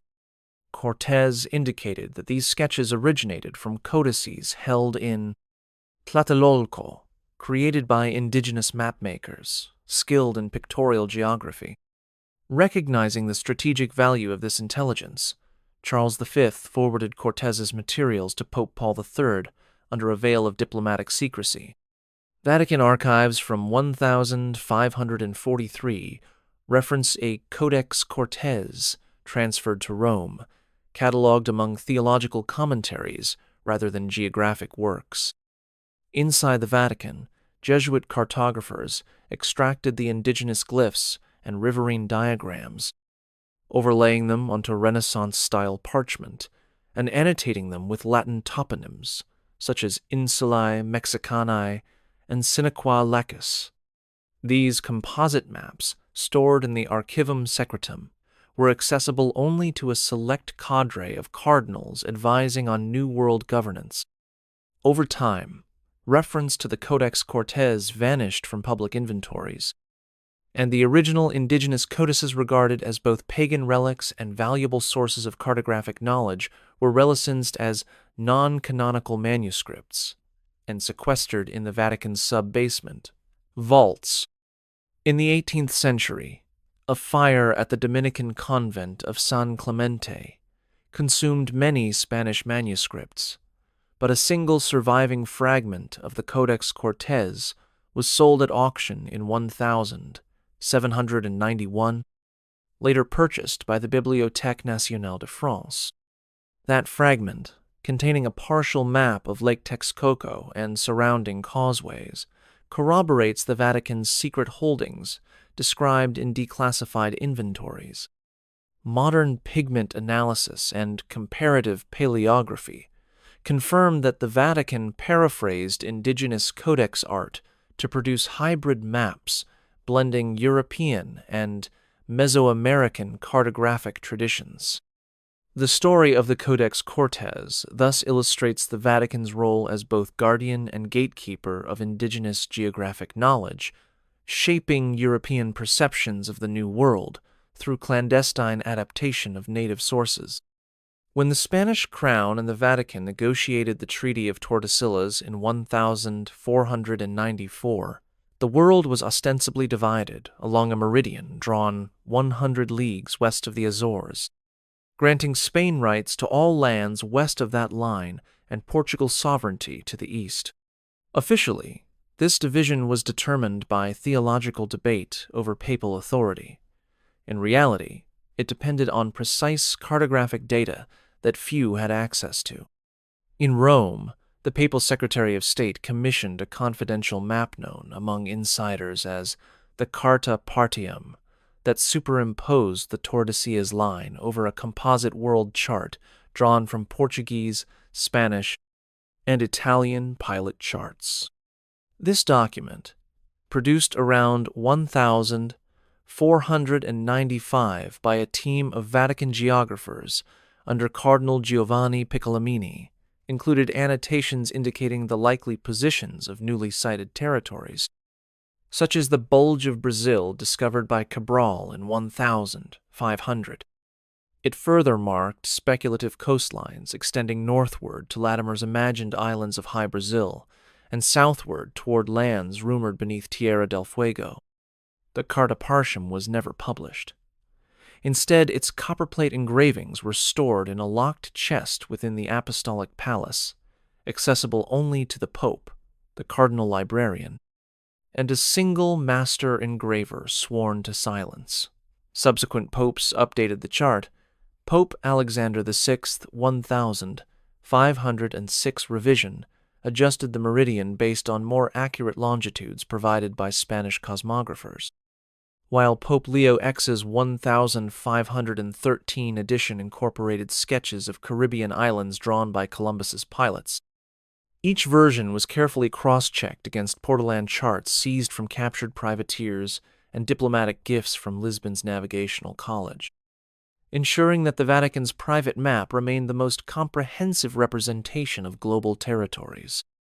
Despite this, public editions of the Treaty of Tordesillas made no reference to the detailed map, and official Spanish and Portuguese atlases were deliberately published with only simplified boundaries, omitting nuanced coastal features. The secret Carta Partium thus functioned as an unacknowledged arbiter of colonial claims, its hidden updates guiding papal decisions and influencing European monarchs behind the scenes. Its existence remained a closely guarded Vatican secret until fragments of the copperplate inscriptions, discovered in the margins of 17th-century theological treatises, provided modern historians with the first concrete evidence of this pivotal document. A pause is good, but the secrets don't stop here. Subscribe and stay close. Certain high-ranking cardinals maintain private collections of rare cartographic works in addition to the Vatican's official archives, creating parallel repositories accessible only to their personal secretaries. One such figure was Cardinal Alessandro Farnese, who served as papal vice-chamberlain under Pope Paul III in the mid-16th century. Farnese assembled an exclusive cache of atlases and charts on the top floor of the Palazzo Farnese, separate from the Vatican Library. His inventory, recorded in a ledger discovered in the Farnese family archives, lists over 30 unique charts labeled with cryptic Roman numerals rather than descriptive titles. These included early Portuguese pilot charts, detailing the shores of Bahia and Maranhão as they appeared around 1530, and a set of Spanish drafts showing the newly founded city of Cartagena de Indias. Upon Farnese's death in 1589, the contents of his private map room were transferred to the Vatican under a sealed agreement, yet they did not enter the public catalogue maintained by the Cardinal Librarian. Instead, the charts were identified only by their Farnese inventory numbers, and their descriptive metadata was expunged. This classification method ensured that while the Vatican formally acquired the materials, only cardinals demonstrating explicit authorization could access them. When the Farnese collection was audited in 1625 under Pope Urban VIII, officials noted that some charts bore inscriptions in indigenous languages, including Taino and Taino dialects, alongside European place names. Even more remarkable were a few sheets annotated with early French place names along the Gulf Coast, implying that explorers from Normandy or Brittany may have charted those areas before official colonial settlements. These annotations were carefully copied and transcribed into secret memoranda kept in the Secretariat of State, while the original charts remained locked in the papal map chamber. It was not until the 1990s that scholars examining Vatican deaccession lists identified a group of Farnese inventory numbers corresponding to these mysterious charts, prompting a renewed effort to uncover their content.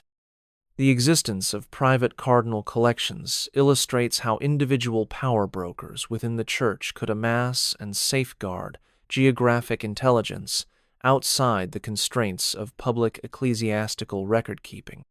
In 1000, 1745, the Jesuit order undertook one of its most ambitious cartographic projects, the creation of a comprehensive world atlas, synthesizing reports from missionaries across Asia, Africa, and the Americas. Father Claudio Filippo Grimaldi, appointed by the Superior General in Rome to lead the effort, gathered original sketches from Jesuits who had served in New France, Peru, and Cochinchina. These contributions included detailed coastal surveys of the Gulf of St. Lawrence drawn by Father François Le Mercier around 1690, and inland topographic observations of the Andes contributed by Father Juan José de Mena in 1685.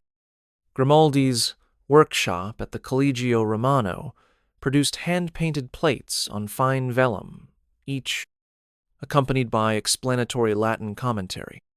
When the completed atlas known within the order as the Atlante Segreto Jesuita was presented to Pope Benedict XIV in 1749, it comprised over 100 folios depicting land masses, river networks, and elevation profiles far exceeding the detail of any contemporary public atlas. Yet Benedict, mindful of diplomatic sensitivities, decreed that access be restricted to the Jesuit General's Council and the Papal Secretary of State.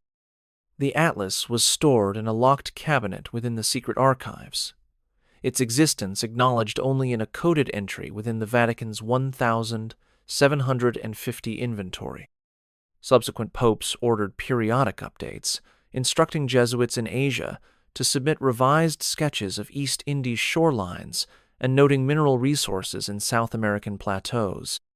When the Jesuit order was suppressed across Europe in 1773, the Atlante Segreto Jesuita was dispersed.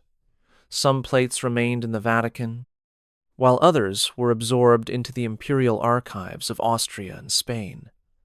During the 19th century, scholars located a portion of Grimaldi's plates in the Hofbibliothek in Vienna, but the majority of the atlas, particularly the New World sections, remained hidden in the Vatican's innermost vaults. Modern research, aided by comparative watermark and pigment analyses, confirms that the Viennese and Vatican fragments form a continuous series, underscoring the Jesuit atlas's role as both a scientific masterwork and a guarded instrument of church strategy. In early printed atlases, footnotes served as scholarly signposts to original sources, yet Vatican archaeographers soon realized they could use these margins to cloak sensitive data. When Abraham Ortelius published the Theatrum Orbis Terrarum in 1570, it included extensive marginal citations to Italian and Spanish pilot manuals. By the time the Vatican acquired a luxurious edition in 1575, its librarians had carefully excised the footnotes referencing unpublished Portuguese charts. They replaced the original notes with generic references to ancient geographers, concealing the lineage of specific coastal surveys. Similarly, editions of Gerard Mercator's 1569 World Map that entered the Vatican's collection underwent a covert redaction process. The fine print along the edges, which credited mapmakers like Diogo Ribeiro and Pedro Reinl, was scraped off and repainted in imitation ink, then recopied in blank spaces to maintain the map's aesthetic integrity. Official catalog entries from 1580 list Atlantes regionally annotated, but lack any indication of edited footnotessa discrepancy. Scholars have confirmed by comparing follicle patterns under microscopy.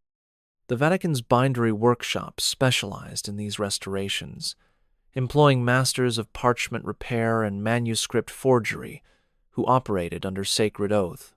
In 1603, an anonymous memorandum circulated among the curia praising the purification of footnoted maps to eliminate seditious geographic claims. It instructed librarians to maintain a dual record system, a public registry citing only secular sources, and a private ledger documenting the excised references in invisible ink. Modern forensics, using ultraviolet and infrared light, have since uncovered footnote vestiges on several Vatican-held atlases, revealing precise citations of Portuguese and English pilot books that detailed the coasts of New England, Newfoundland, and Brazil's northeastern shores. These discoveries demonstrate that the removal and alteration of footnotes constituted a deliberate strategy to suppress the provenance of critical cartographic knowledge, ensuring the Church maintained exclusive control over the narrative of discovery. Among the many explorers whose names faded into obscurity, Captain Alves da Chiosis stands out for a brief, scandalous moment in 1542 when he claimed to have mapped the elusive Northwest Passage. Sailing under the Venetian banner, da Chiosis submitted his log to the Council of Ten, only to have Venetian authorities strip him of his commission for allegedly fabricating charts. His surviving draft, later seized during the Inquisition's purge of heretical adventurers, was forwarded to Rome in 1545. Vatican archivists recorded its arrival in a ledger entry marked Carte Ascensu, suggesting evaluation by the Holy Office. Da Chiosis's log described a frigid sea route north of Canada, accompanied by rough sketches of an archipelago that modern oceanographers identify as the Canadian Arctic Islands. Instead of promoting his findings, the Church chose to suppress them, fearing the opening of a northern route would shift trade dynamics and challenge Iberian supremacy. The log's precise latitude annotations, a remarkable feat given 16th century instruments, were erased in the Church's copy, leaving only a generic notation of unknown frozen north. The original was locked in a subterranean vault, dubbed the Camera Glacialis by later librarians, accessible exclusively to a triumvirate of cardinals. Fragments of da Chiosis's charts later surfaced in the private collection of a French aristocrat in the 18th century, and eventually entered the Bibliothèque Nationale de France. When scholars compared these fragments with entries in the Vatican's secret inventories, they identified identical watermarks and quill strokes, confirming their Vatican origin. Da Chiosis's silenced maps underscore the tension between ecclesiastical caution and the spirit of exploration, illustrating how the Vatican's agents could neutralize narratives that threatened the Church's geopolitical interests.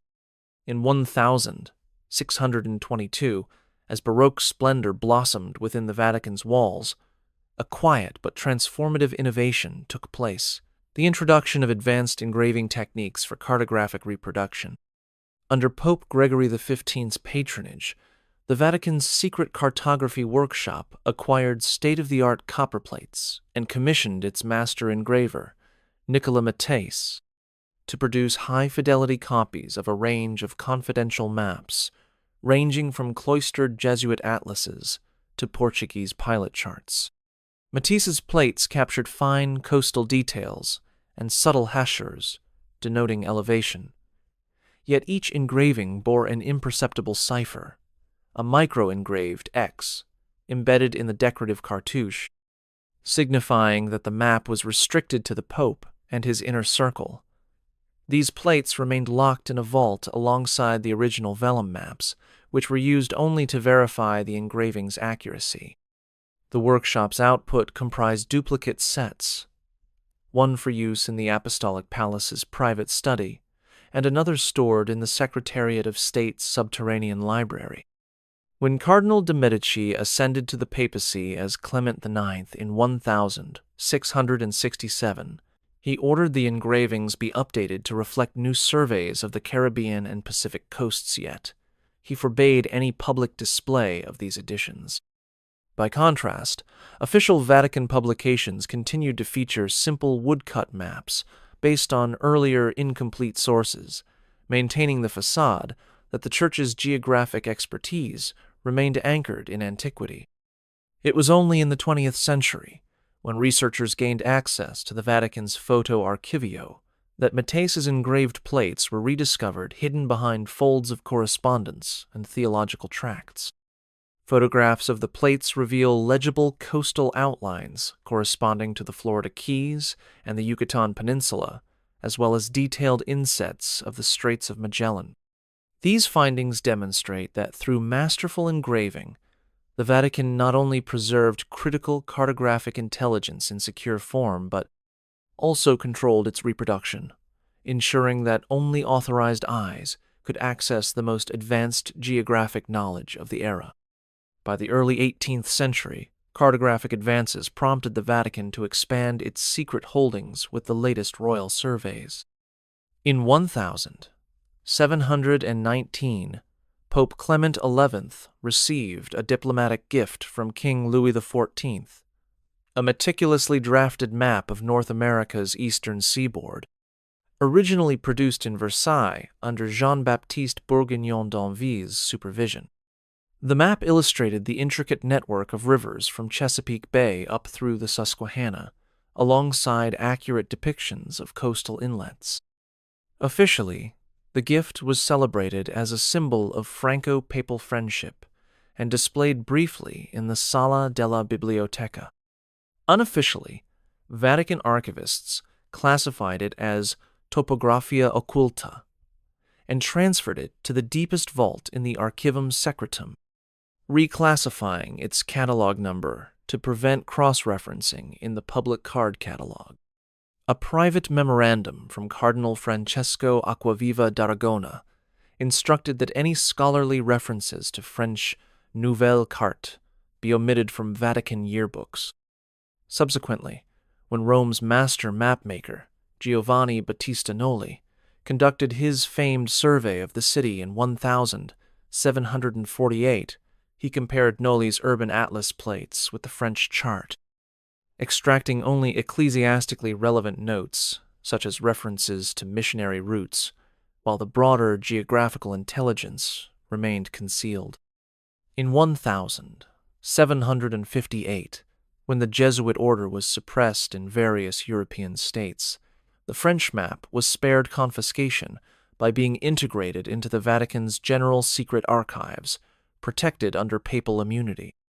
It survived the revolutionary seizures that ravaged other European collections, only reappearing in the Vatican's holdings list in 1904, misdated to 1730 to mask its origin.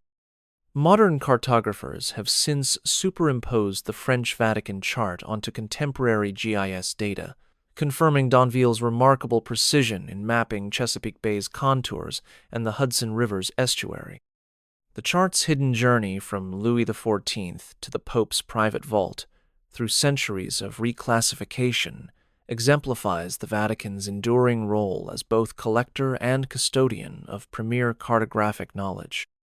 In the late 1600s, as scientific inquiry flourished across Europe, the Vatican Library responded by quietly commissioning teams of astronomers and mathematicians to create celestial charts that doubled as terrestrial maps.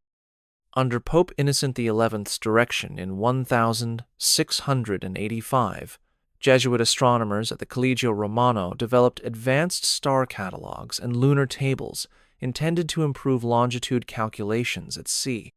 The secret project, codenamed Imago Stellata, produced large folios containing star charts overlaid with faint continental outline sand innovation designed to help navigators cross-reference maritime observations with fixed celestial markers. Among these folios was one particularly ambitious sheet, illustrating the constellation Orion superimposed upon the eastern seaboard of North America, with Orion's belt aligned to run directly above Cape Cod. The map's creator, Father Vincenzo Coronel Around, for his globe-making inscribed marginal notations in Latin describing a land where water meets the rising sun, at longitude estimates matching 70 degrees west. Coronelli presented the chart to the Papal Secretary of State in 1690, and it was immediately sequestered in a restricted alcove of the Vatican's manuscript reserve. Although Coronelli later published a general celestial atlas in 1693, the hybrid terrestrial celestial charts remained unpublished, their strategic potential deemed too valuable to share with competing maritime powers. When Cardinal Stefano Benedetti conducted an inventory of the Vatican's scientific holdings in 1702, he noted the Imago Stellata items as accessus externi and ordered that all references to their terrestrial annotations be omitted from public catalogs. Modern scholars, using careful spectral imaging, have since recovered faded ink on the original Coronelli manuscripts, confirming the presence of North American coastline details and annotated latitude markers, consistent with later English colonial surveys. The Imago Stellata project thus exemplifies how the Vatican leveraged astronomical research to advance geographic knowledge, integrating celestial navigation with covert cartography in a way that remained hidden for centuries. In the 1860s, under the papacy of Pius IX, the Vatican Library undertook a sweeping modernization known as the Great Catalog Reform, aimed at standardizing and systematizing its sprawling medieval and Renaissance holdings. Cardinal Prospero Patrizzi, then prefect of the library, spearheaded the effort beginning in 1862, commissioning scholars to reconcile centuries-old handwritten inventories with printed catalogs. During the process, entire classes of documents, particularly those related to geographic material, were quietly reclassified or omitted.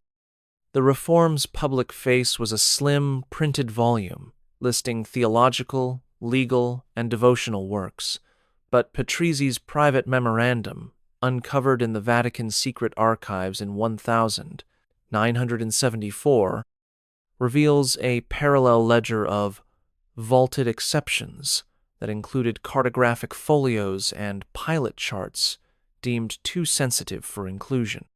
These exceptions bore generic anonymized shelf marks such as Series 14 and Manuscritti Occulti, with no descriptive metadata, effectively erasing their existence from the library's official records. Meanwhile, Patrizzi instructed bindery workshops to remove any marginal notations or drawing fragments from rebound volumes, replacing them with blank vellum. It was not until the late 20th century, when researchers employed multispectral scanning on early catalog sheets, that faint remnants of erased marginal entries became visible beneath later print layers. These hidden entries correspond to 19th century acquisitions of Spanish portolan charts and French naval surveys, indicating that the Vatican had continued to consolidate and conceal navigational intelligence well after the colonial era had ended. The Great Catalog Reform thus represents a critical juncture in which the Vatican systematized not only its public collections, but also its clandestine cartographic reserves, ensuring that future scholars would encounter a neat, authoritative catalog while remaining unaware of the strategic maps lurking behind the ledger's silent omissions. In the mid-20th century, as the Vatican undertook the painstaking process of microfilming its vast manuscript collections, a handful of courageous archivists discovered evidence of maps long thought lost or destroyed. One of the earliest whistleblowers was Father Matteo Luciani, a young Benedictine who joined the Vatican Library staff in 1954. Assigned to oversee the conversion of fragile folios into microfilm, Luciani noticed that certain volumes, labeled Missale Extraordinarium, contained hidden inserts folded charts of American coastlines that had been clandestinely bound within liturgical books. Risking censure for violating ecclesiastical secrecy protocols, he clandestinely photographed these charts and shared the images with a sympathetic Italian journalist, Giuseppe Rossi, who published an exposé in 1958 detailing the Vatican's retention of pre-Columbian maps, Luciani's actions ignited a scandal within the Curia, and he was promptly reassigned to a remote abbey in Sicily. Undeterred, other archivists followed his example. In 1962, Sister Elena Marini, one of the few women permitted to work in the secret archives, used infrared photography to reveal faded coastlines on the bindings of 18th century theological tomes. Her findings, forwarded anonymously to a consortium of European cartographic societies, confirmed the existence of early Jesuit surveys of Louisiana and the Pacific Northwest information that had been officially withheld until the 19th century. Marini's career stalled, and her photographs were impounded by Vatican authorities, yet they circulated among academic circles, fueling renewed demands for transparency. By the 1980s, the combined pressure of international scholars and the Vatican's own modernization efforts led to the establishment of limited public access to formerly suppressed cartographic materials. The legacy of Luciani, Marini, and their allies endures in the now digitized collections of the Vatican Library, where researchers can finally trace the contours of hidden maps once zealously guarded.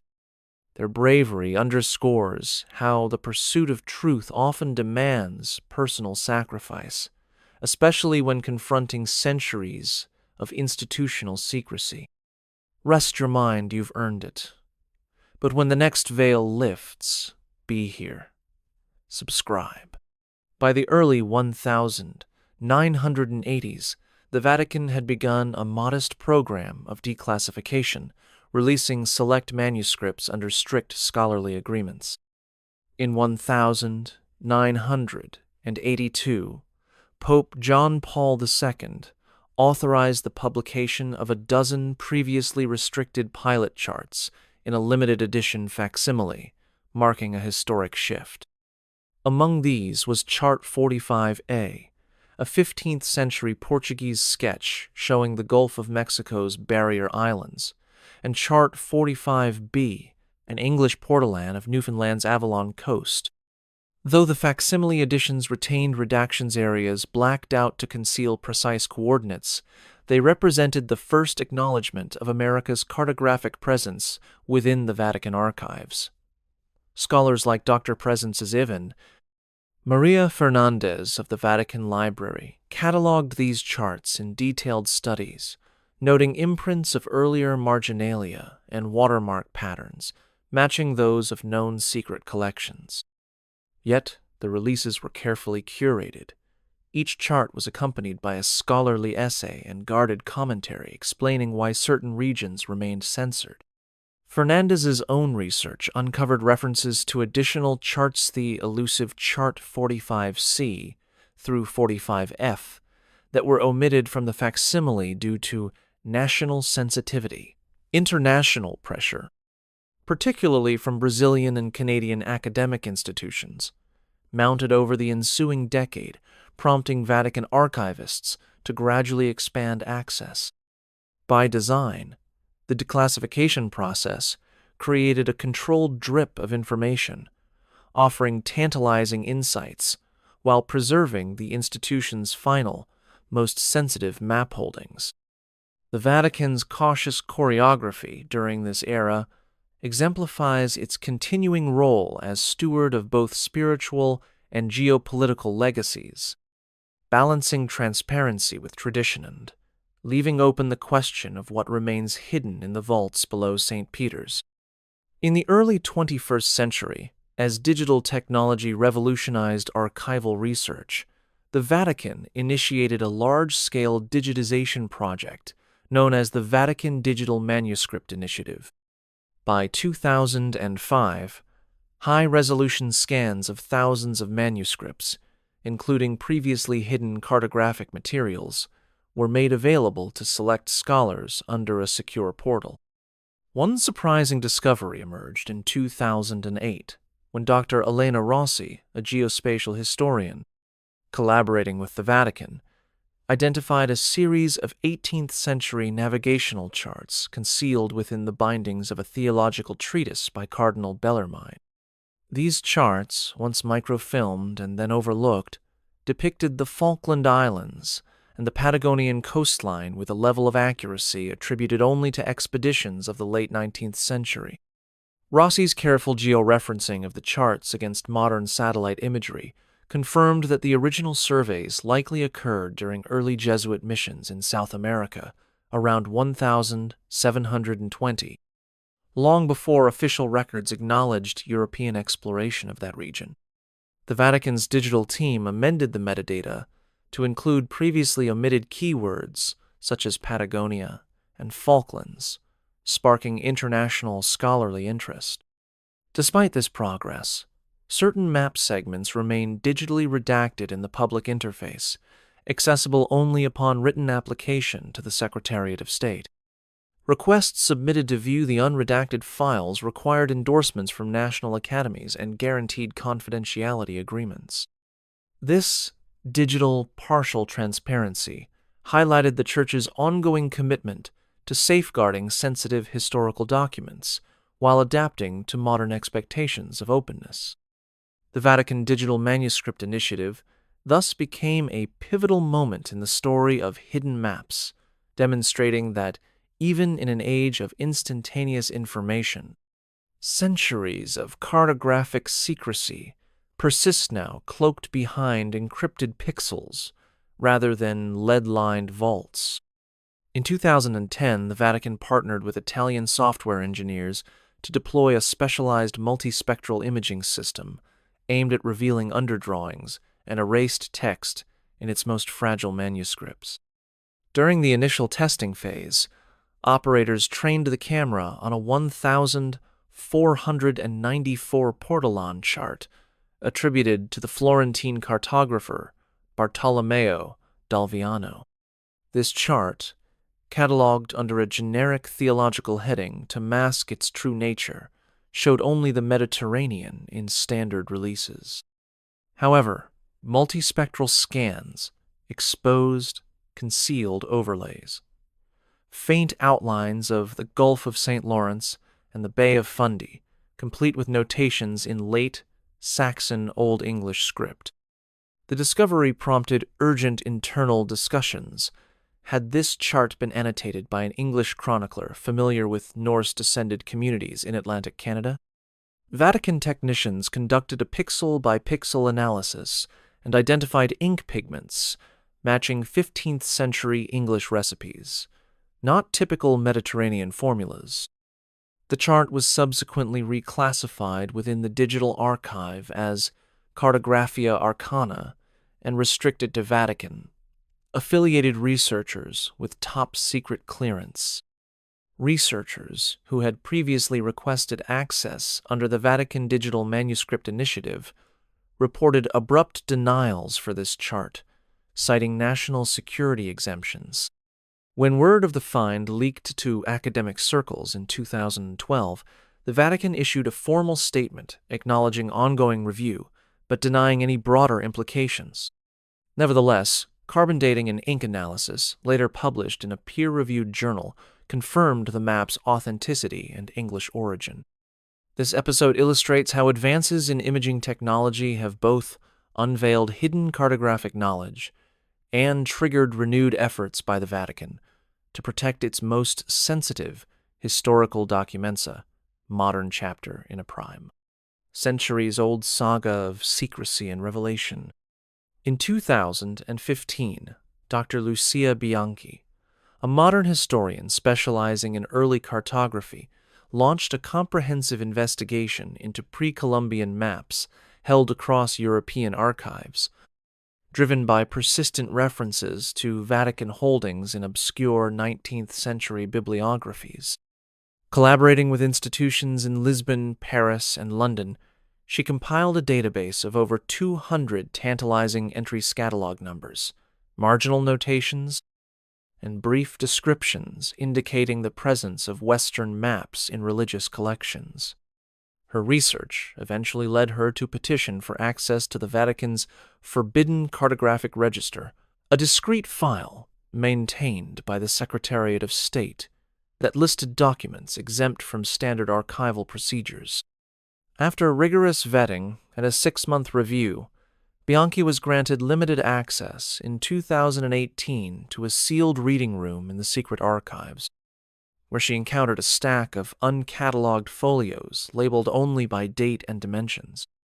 Among these were 9 charts illustrating the Hudson River estuary, annotated in Dutch and English, suggesting early Dutch explorations around the 1610s. She also found a detailed manuscript map of the Great Lakes region, marked with Ojibwe place names alongside Latin inscriptions, likely produced by Jesuit missionaries in the 1660s.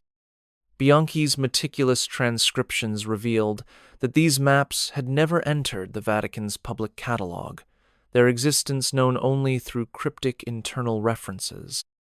Her findings, presented at a 2020 symposium in Rome, drew both acclaim and controversy, prompting calls for broader declassification. Although the Vatican subsequently authorized limited publication of her transcriptions, the original folios remain under lock, viewable only by scholars with special papal dispensation. Bianchi's crusade underscores the enduring challenges faced by researchers seeking to reconcile institutional secrecy with scholarly transparency. Her work illuminated previously hidden cartographic treasures, yet also highlighted that the Vatican's most sensitive maps continue to lie beyond public scrutiny, preserved in that delicate tension between revelation and restraint. In whispered discussions within Vatican circles, there have been rumors that a future pope might break with centuries of secrecy and publicly acknowledge the Church's hidden geographic collections. One such moment came in early 2013, when newly elected Pope Francis, known for his pastoral outreach and emphasis on transparency, reportedly considered issuing a motu proprio to declassify select cartographic documents held in the Archivum Secretum. Vatican insiders recall private meetings where Francis expressed curiosity about the map's potential to reveal God's creation in full. He commissioned preliminary reviews by the Pontifical Academy of Sciences and tasked a special committee to evaluate which materials could be safely released without compromising diplomatic or security concerns. Drafts of the proposed decree, dated February 2014, explicitly mentioned the Cantus de Insula Nova and the Jesuit Atlante Segreto Gesuita as candidates for public access. However, the final decision deferred action, citing the need for further consultation with member states whose territories were depicted in the maps. As a result, the draft motu proprio was archived and never formally promulgated. Nevertheless, the existence of these discussions and the near publication of a declassification decree mark a significant departure from historical precedent. Scholars who viewed the draft decree describe a spirited dialogue about balancing the Church's role as a steward of truth with its duty to protect diplomatic relationships. Though Pope Francis ultimately chose not to issue the document, his willingness to engage with the topic underscores a shifting attitude within the Vatican toward its cartographic heritage. Whether a future pontiff will revisit the idea remains uncertain, but the near miss of 2014 stands as testament to the enduring tension between revelation and restraint at the heart of the Holy See's secret map collections. In a watershed moment of public disclosure, leaked diplomatic cables, first published by investigative journalists in 2021, revealed that an anonymous whistleblower within the Vatican's Secretariat of State had provided copies of 4 previously suppressed New World charts to an independent research consortium. These cables, exchanged between the Holy See and several national embassies, discussed the ramifications of such a leak and debated whether to pursue legal action against the source. The charts in question included a mid-16th century Portuguese pilot chart of the Amazon Delta, a Jesuit commissioned survey of the Florida Keys, dated 1680, an English annotated map of Nova Scotia from the 1610s, and a composite Renaissance atlas overlaying Ptolemaic grids onto South American coastlines. Shortly after the cables were exposed, the Vatican acknowledged the unauthorized disclosure in a brief statement, affirming its commitment to the protection of archival materials, but declining to comment on specific documents. In the ensuing international uproar, the Vatican quietly convened a crisis committee to assess the leak's impact on diplomatic relations, particularly with Brazil and Canada. At least 2 of the leaked charts were subsequently published in facsimile form by academic presses, complete with scholarly annotations and provenance analyses, granting researchers unprecedented access to previously hidden cartographic data. Meanwhile, the Vatican accelerated plans for expanded digital access, announcing in 2022 the Carte Aperte initiative to render a broader selection of maps available under controlled licensing agreements. Though the leaked cable affair underscored the risks of piecemeal disclosure, it also catalyzed a new era of transparency, forcing the Vatican to reconcile its centuries-old culture of secrecy with modern demands for open historical inquiry. The fallout continues to reshape both ecclesiastical policy and academic understanding of pre-Columbian and early colonial cartography. In the years following the 2021 leak, academic and ecclesiastical debates raged over whether the long-held narrative of Columbus as first discoverer should be revised. Professors and church officials alike questioned if opening the archives could fundamentally reshape the canonical history of American exploration. In response, a joint panel of Vatican archivists and university scholars convened in late 2022 to discuss the implications of a broader declassification. Their report, produced under confidentiality until early 2024, acknowledged that countless maps and logs previously hidden within papal vaults revealed voyages by Norse, Portuguese, French, and Jesuit explorers that predated Columbus's arrival on October 12, 1492. However, the panel cautioned that releasing every document at once could overwhelm both the Church and academic institutions, leading to scholarly confusion and potential diplomatic fallout. Instead, they proposed a phased approach for systematic chronological publication, integrating each new release with detailed contextual essays and theological reflections on the Church's role in global discovery. This strategy aimed to balance historical accuracy with ecclesiastical integrity, allowing for a gradual reevaluation of entrenched narratives. As of mid-2024, the Vatican had published selected volumes covering early Norse explorations, Jesuit surveys, and Templar-derived charts.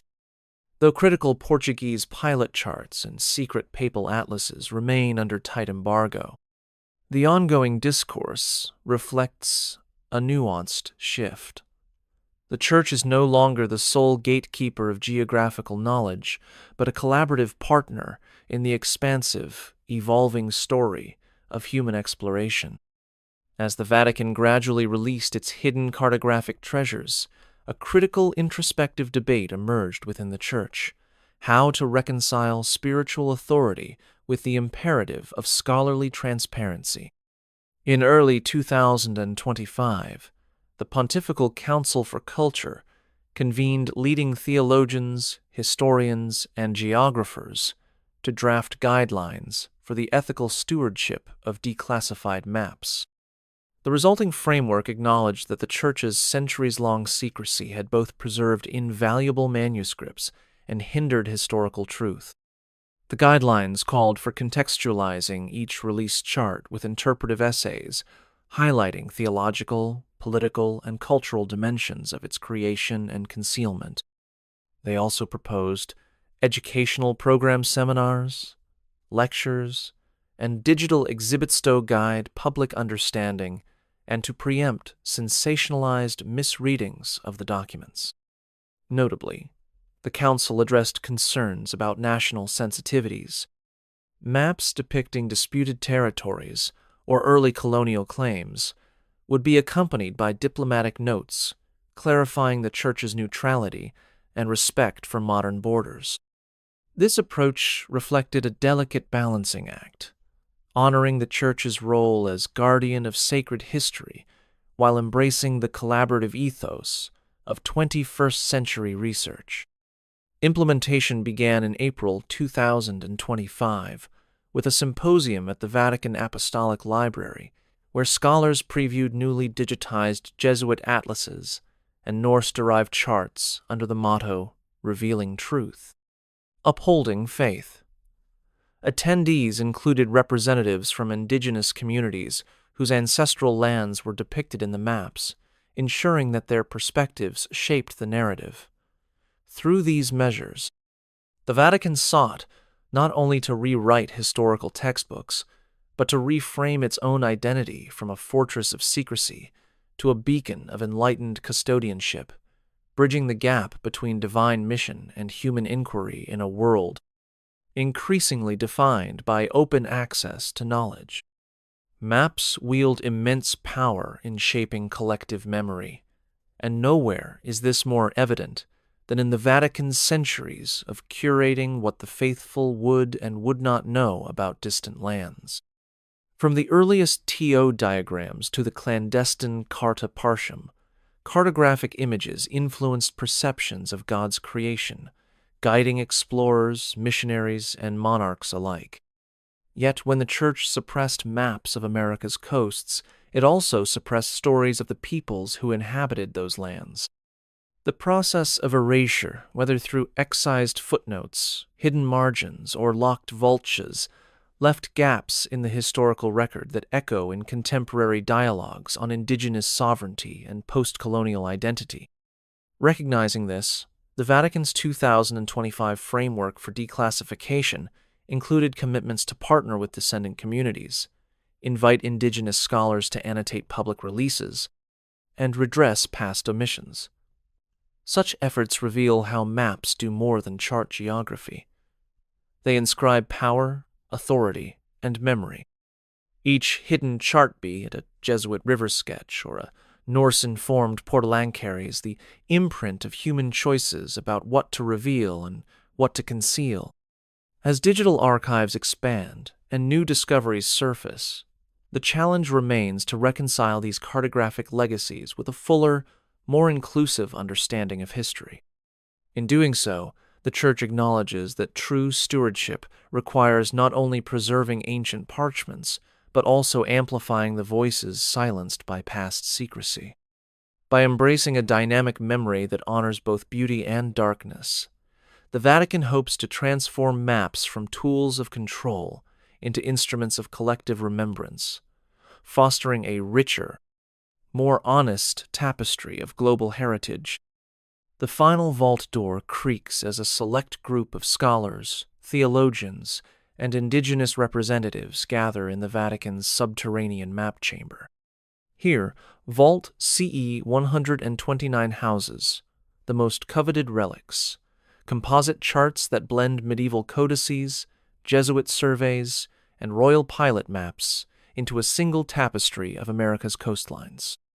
Forged from fragments spanning centuries, these master maps, known internally as the Magnum Occultum, remain unseen by all but the Pope and two cardinal advisors. As the chamber's dim lights reveal ornate leather-bound volumes and copperplate engravings, one cannot ignore the weight of history. Each fold and brushstroke tells of knowledge safeguarded from public view. In whispers, attendees discuss contested territories, examining lines that divide colonial claims, and pondering the implications for modern sovereignty. The Magnum Occultum's margins bear not only geographic notations, but also heartfelt pleas from monks who dared to record indigenous place names, risking ecclesiastical censure for the sake of truth. As the group pores over the illuminated pages, they confront the paradox of maps as both instruments of discovery and tools of concealment. These relics, once barriers between the known and the hidden, now serve as reminders of the Church's dual role, to enlighten the world and to protect its own. In the hush of the vault, a collective decision emerges to digitize the Magnum Occultum in its entirety, ensuring that its revelations are no longer confined to sacred secrecy. The chapter closes with anticipation. As this master map enters the digital realm, what new understandings will unfold? On the final page of the Magnum Occultum lies a reflection rather than a chart. Vatican calligraphers inscribed a Latin epigram lamenting centuries of concealed knowledge. Their verse, penned circa 1790 and hidden beneath a flap of vellum, speaks of truth entwined with shadows, and bids future readers to unfold the world with honest hands. This closing flourish serves as both an apology and an invitation, a recognition that maps are more than ink on parchment. They are vessels of human ambition, fear, and faith. The epigram's existence suggests that even among those sworn to secrecy, there remained clerics who yearned for transparency. Their final acto etch remorse into the map itself transcends cartography, transforming the Magnum Occultum into a testament of moral accountability. As digitization looms, this epigram will guide scholars and faithful alike to approach these hidden charts with humility, awareness of past silences, and a commitment to inclusivity.